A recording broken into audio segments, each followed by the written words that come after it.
Her sözcüğüne biz evrensel niteliği diyoruz. Doğal sayılar kümesinin elemanıdır.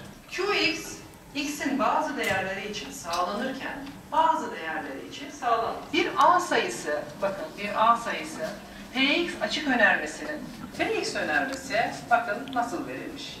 Doğruluk kümesi. D diye yazıyorum. Bakın küme parantezin içinde tam sayı eksi 2'nin 3x eksi 2 küçük eşittir 7 şeklinde verilmiş. O zaman bunun doğruluk kümesini bulabilmem için x'i yalnız bıraktığım zaman bakın her iki tarafta 3'e böleceğim. Bu şekilde yazıyoruz doğruluk kümesini. İfade edelim. Bakın her x elemanını z şeklinde yazabilirim. P önermesini sembolik mantık şekline çevirdik. Bu x'in 2 eksi. Ve başka bir etkinlikte daha göstereyim. Bunu kenara alıyorum. Buraya Ne oluyor? koymuş olduğum Bir çiçek. Tamam öğretmenim buraları biliyorum. 10, 20, 30, 40, Tamam. 3 tane bir 3 eder. Yani artacak şimdi. Bu 7 tane 8 eder. Gelelim onlar basamağı. Bir basamak adları var. Devam et. Diğer tarafa geç. Tamam. Devam et. Bir olduğunda öğrendik. 2'nin olduğu basamak. Peki 3'ün olduğu basamak adı. 3 de onlar basamağı. Basamağından başlıyorum. Onlar sayalım. 10, 20, 30, 40. Mart ayından bu yana uzaktan eğitime başladık. Tabii mesela biz evde 5 kardeşiz, 4'ümüz okula gidiyoruz. Bu yandan 3 kanal var. Birimizin dersi olduğu zaman aynı zamanda diğerimizin de dersi oluyor.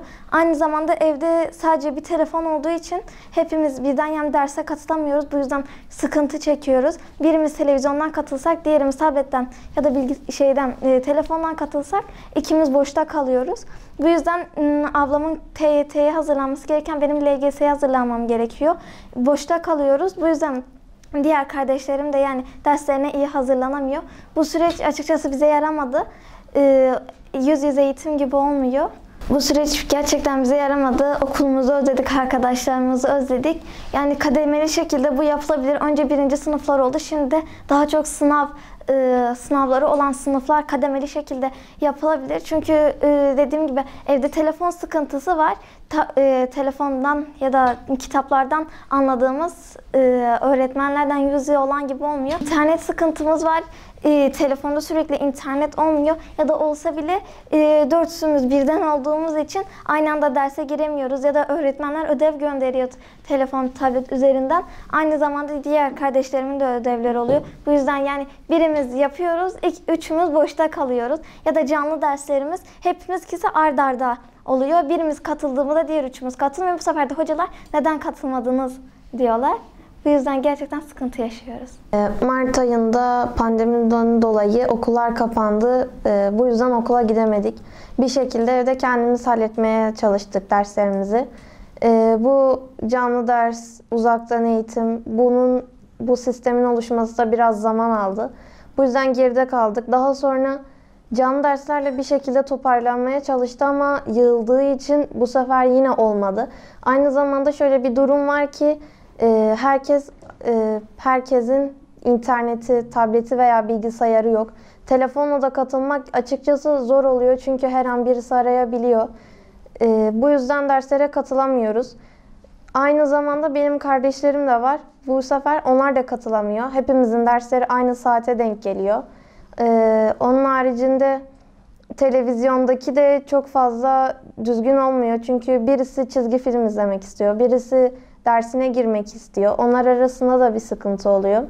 Daha başka alternatifler üretilebilir. Mesela EBA destek noktaları oluşturulmuş fakat bunu oluşturmak yerine kademeli olarak okulları açsalar, yani EBA destek noktasına gitmek için de okula gideceğiz, ders almak için de okula gideceğiz. Bunun yerine dediğim gibi kademeli olarak açılması diğer tüm öğrenciler için de açıkçası daha iyi olacaktır.